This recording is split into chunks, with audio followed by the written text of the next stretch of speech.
భారతీయ సమాజంలో, భారతీయ సంస్కృతిలో, భారతీయ సాంప్రదాయాల్లో అధిష్ఠితమైనటువంటి రామాయణమనబడే కావ్యంలో రావణాసురుడు ఒక ప్రతినాయకుడు, ఒక దుష్టుడు.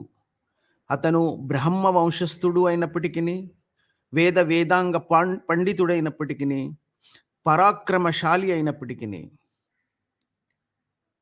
ఒక స్త్రీని అపహరించి తీసుకెళ్ళి బంధించినందుకు ఏ ఏ చోటైతే స్త్రీలను పూజిస్తారో అలాంటి స్త్రీని అపహరించి పోవుట అన్నది అంగీకరించకుండా, అంతటి బ్రహ్మ వంశస్థుడైనప్పటికీ, వేదాంగ పండితుడైనప్పటికీ రావణాసురుని ఒక దుష్టుడిగానే అంగీకరించడం జరిగింది. ఇప్పటికీ ఎందుకంటే ఏ చోటైతే స్త్రీలు పూజించబడతారో ఆ సాంప్రదాయాన్ని కలిగి ఉన్నటువంటి ఈ భారతీయ సాంప్రదాయంలో స్త్రీని అపహరించి కొండుపోవుట అన్నది అలాంటి చర్యే కాబట్టి దాన్ని ఏమాత్రం ఈ సమాజం అంగీకరించలేదు.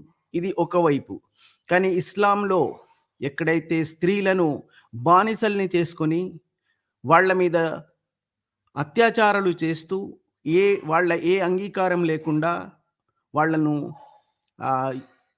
కేవలం విశ్వాసం అవిశ్వాసం అన్న పేరుతో వారిపై దాడి చేసి, వారి సొత్తులను సంపదను దోచుకుని, వారి స్త్రీలని బానిసల్ని చేసుకుని వాళ్లపై లైంగిక అత్యాచారాలు జరిపి 11 భార్యలు కలిగి ఉన్నటువంటి ఒక ప్రవక్తగా తనను తాను ప్రఖ్యాపించుకున్నటువంటి ఒక వ్యక్తి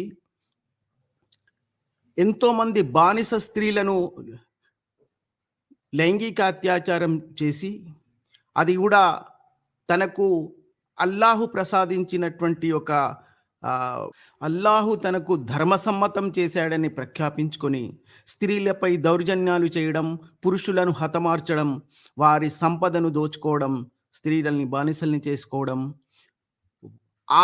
ఎప్పుడైతే పురుషులను చంపేసి తండ్రిని సహోదరులను చంపేసి ఆ స్త్రీలని ఆ రోజే వాళ్ళపై లైంగిక అత్యాచారాలు జరిపినటువంటి తనను తాను ప్రవక్తగా ప్రఖ్యాపించుకున్నటువంటి ఈ ప్రవక్తను ఒక ఉన్నతమైనటువంటి వ్యక్తిత్వం కల వ్యక్తిగా, మొత్తం ప్రపంచానికే మార్గదర్శకత్వం చేయడానికి వచ్చిన వ్యక్తిగా మరోవైపు చిత్రీకరించడం చూస్తే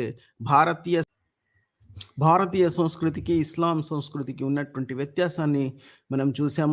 ఇస్లాంలో స్త్రీలను కేవలం ఒక లైంగిక వస్తువుగా మాత్రమే కాకుండా పురుషులను హతమార్చి, కేవలం అల్లాహు యొక్క పేరు ఉపయోగించి పురుషులను హతమార్చి స్త్రీలపై లైంగిక దాడులు చేయడం, స్త్రీలను కేవలం లైంగికంగా వాడుకోవడానికి బానిసల్ని చేసుకోవడం అన్నది ఈ ఇస్లాం యొక్క సంస్కృతి. అదే భారతీయ సంస్కృతిలో మనం చూసినట్లయితే యత్ర నార్యంతు పూజ్యతే రమంతే తత్ర దేవతః అన్న ఈ సాంప్రదాయానికి ఉన్నటువంటి వ్యత్యాసం అర్థం చేసుకోవడానికి మాత్రమే ఈ వీడియో నేను చేశాను.